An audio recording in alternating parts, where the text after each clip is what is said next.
آقا کے وفادار ہے علماء دیوبند، اسلام کے غمخوار ہے علماء دیوبند۔ تو اس لیے محمد الرسول اللہ نے کہا کہ بلال تمہارا عمل کیا ہے؟ ارے بتاؤ تو صحیح، تم چلتے ہو مکہ کی گلیوں میں، تیری چلنے کی آہٹ سنائی دیتی ہے جنت الفردوس میں۔ ہندوستان کی تقدیر اور سنویدھان کو کس نے لکھا؟ اس منتر کے آدھار پر اس کو تو ناپاک ہونا چاہیے۔ ارے ڈاکٹر بھیم راؤ امبیڈکر جو کہ دلت تھے، جو کہ شودر تھے، اگر تمہاری بات مانے تو ان کے ہاتھوں سے لکھی ہوئی چیز ناپاک اینڈ ریجیکٹیبل، لیکن نہیں، یہ ڈاکٹر بھیم راؤ امبیڈکر نے 3 سال میں ہندوستان کا سنویدھان لکھا۔ پوری دنیا کے بڑے بڑے ممالک کا سفر کر کے انہوں نے چن چن کر جو اچھی اچھی چیزیں تھی، جو اچھے اچھے ایکٹ تھے، وہ ہندوستان کے سنویدھان کے اندر داخل کیا تاکہ ہندوستان کے اندر سب پیار و محبت سے زندگی گزار سکیں۔ اور انہوں نے سب سے پہلی یہ بات بھی کہی کہ all Indian person are equal to the Indian Constitution۔ Hindustan کے نظر میں کوئی بڑا چھوٹا نہیں ہے، ہندوستان کی نظر میں کوئی پاک اور پوتر اور اپوتر نہیں ہے، بلکہ برابر ہے۔ اگر ان لوگوں کی مانو، ان بہروپیوں کی مانو، تو وہ تو دلت تھے، وہ تو شودر تھے، ان کے بھئی لکھی ہوئی کتاب کیوں نافذ کی گئی؟ لکھا ہوا سنویدھان 26 جنوری 1950 کو امپلیمنٹ کیا گیا، پورے ہندوستان کے اندر ہندوستان کا یہ قانون نافذ کیا گیا۔ ہم اسی دن کو 26 جنوری کے نام سے یاد کرتے ہیں، ریپبلک ڈے کے دن سے ہم اس کو یاد کرتے ہیں۔ 15 اگست 1947 میں ہمارا ملک آزاد ہوا تھا۔ 3 سال کے بعد یہ قانون لکھا گیا۔ لکھنے والا کون؟ صدر ڈاکٹر بھیم راؤ امبیڈکر، وہ ایک چمار تھے۔ آج ان گرووں کی مانو، ان شرابی اور کبابی فاسق و فجار دجال کے بیٹوں کی مانو تو ڈاکٹر بھیم راؤ تو ناپاک تھے، لیکن نہیں، ایشور کے مطابق کہا گیا کہ اگر کوئی نچلے طبقے کا آدمی بھی ہو لیکن وہ اگر کام اچھا کرتا ہے تو اس کو بڑا درجہ برہمن سے بھی آگے بڑھ جاتا ہے۔ اور یہ ثابت کیا ڈاکٹر بھیم راؤ امبیڈکر نے۔ پوری دنیا کے اندر ادب سے نام لیا جاتا ہے، کیوں؟ کیونکہ آدمی بھلے ہی چھوٹے فیملی سے بلونگ کرتا تھا لیکن کام اتنا اچھا کر گیا۔ ہندوستان کے پوری اس تقریباً جتنے بھی لوگ ہیں ان کو ایک اتنا خوبصورت نظام دے کر کے گئے، پوری دنیا کے اندر ان کا ریسپیکٹ اور ان کی عزت کی جاتی ہے۔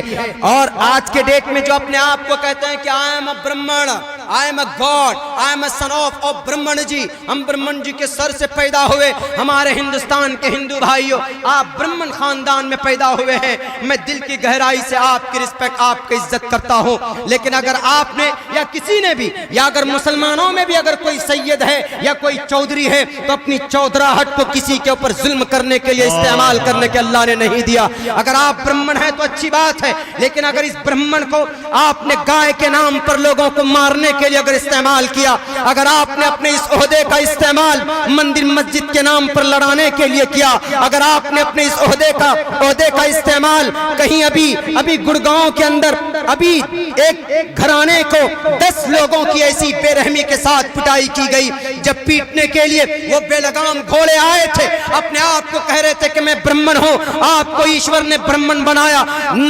معصوم نہتھے لاچار لوگوں کے اوپر اتیاچار کرنے کے لیے نہیں۔ 20 مارچ ہولی کے دن، جس دن ہولیکا نے اپنے بھائی کو پرہلاد کو لے کر آگ میں گھسی تھی، وہ بھی ایک بہت بڑی ہسٹری ہے۔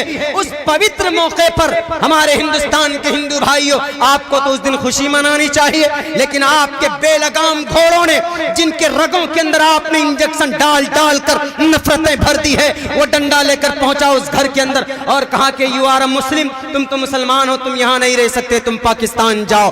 ان کو کم سے کم ان کے اوپر حملہ کرنے سے پہلے سوچنا چاہیے یہ کن کی اولاد ہے؟ یہ نواب سراج الدولہ کی اولاد ہے۔ نواب سراج الدولہ کون تھا؟ اس دیش کے اندر سب سے پہلے انگریز کے خلاف سر پہ کفن باندھ کر تلوار لے کر جہاد اور آزادی کے لیے سب سے پہلے قدم بڑھانے والا مجاہد نواب سراج الدولہ تھا۔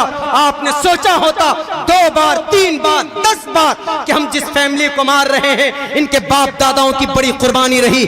ماں آئی کہ بیٹے میرے بیٹوں کو مت مارو، میں ان کو سمجھا دوں گی کوئی غلطی ہو گئی ہے، تو اس ماں کے ہاتھ میں نیزہ مارا گیا، دونوں ہاتھوں کو سوراخ کر دیا گیا، ایک معصوم سے 1.5 سال کی بچی تھی، دروازہ توڑ کر اندر گھسا اور اس بچی کو بیٹ پر ایسے پٹک پٹک کر مارا گیا کہ وہ بچی بے ہوش ہو گئی۔ اس گھر سے نکلنے والا 3 سال کا ایک عفران نام کا بچہ وہ اپنے پڑوس میں پہنچتا ہے اور جا کر کہتا ہے کہ مجھے ذرا رنگ دے دو تاکہ میں اپنی شکل پہ لگا لوں گا تو یہ لوگ مجھے نہیں پہچانیں گے، نہیں ماریں گے۔ لیکن اتنی نفرت بھری گئی ہمارے ہندوستان کے ہندو بھائیوں، برہمن کا یہ مطلب نہیں ہوتا ہے کہ ہندوستان کے لوگوں کے بیچ میں اتنی نفرتیں بھر دو کہ وہ ایک معصوم بچے کی بھی حفاظت نہ کرے دھرم کے نام پر۔ ایسا ہندوستان میں ہو رہا ہے، ایسا ہو رہا ہے۔ اگر عبداللہ سالم جھوٹ بولتا ہے تو میری زبان کھینچ لیجیے آپ، تاکہ میں آئندہ آپ لوگوں کو یہ جھوٹی کہانی نہ سنا سکوں۔ یہ تو جناب ریکارڈڈ تھا، اس لیے لوگوں کے سامنے یہ بات آ گئی، لیکن آج ان جلادوں کو، آج ان ہتھیاروں کو، آج ان مجرم کو نہیں پکڑا گیا، انہیں چھوڑ دیا گیا۔ کہاں یہ ہمارا ہندوستان جا رہا ہے؟ اللہ کے نبی علیہ السلام نے اسی بھید بھاؤ کو مٹایا ہے۔ اسلام اسی لیے قیامت تک رہے گا کہ اگر 1450 سال بعد بھی اگر کوئی راون کا بیٹا بھی اگر دھرم کے نام پر بانٹنے کی کوشش کرے، یا اگر برہمن اور شودر کے نام پر کسی کو پوتر اپوتر کہنے کا پرچار کرے، تو محمد الرسول اللہ نے کہا تھا، اسلام نے کہا تھا کہ اللہ کی نظر میں کوئی دھرم کی اہمیت نہیں، کوئی ذات کی اہمیت نہیں ہے، برادری کی اہمیت نہیں ہے، بلکہ وہاں پر کرم کو دیکھا جاتا ہے، وہاں پر عمل کو دیکھا جاتا ہے۔ اگر کوئی دھرم کے نام پر، برادری کے نام پر اگر کوئی کامیاب ہوتا تو ابو لہب کامیاب ہوتا، ابو جہل کامیاب ہوتا، لیکن ان کی تباہی پر پوری کی پوری صورت اللہ تبارک و تعالیٰ نے نازل کر دی۔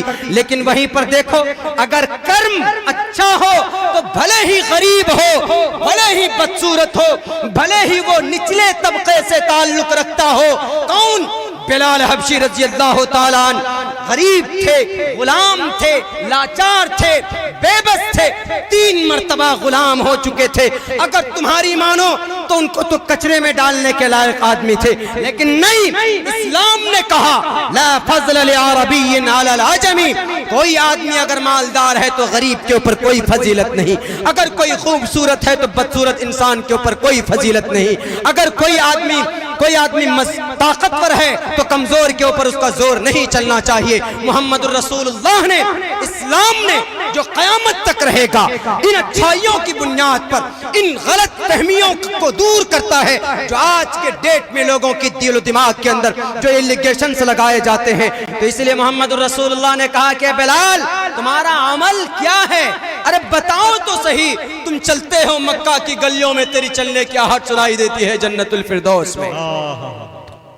آدمی کا کرم بڑا ہوتا ہے، آدمی کا عمل بڑا ہوتا ہے، ذات دھرم بڑا نہیں ہوتا۔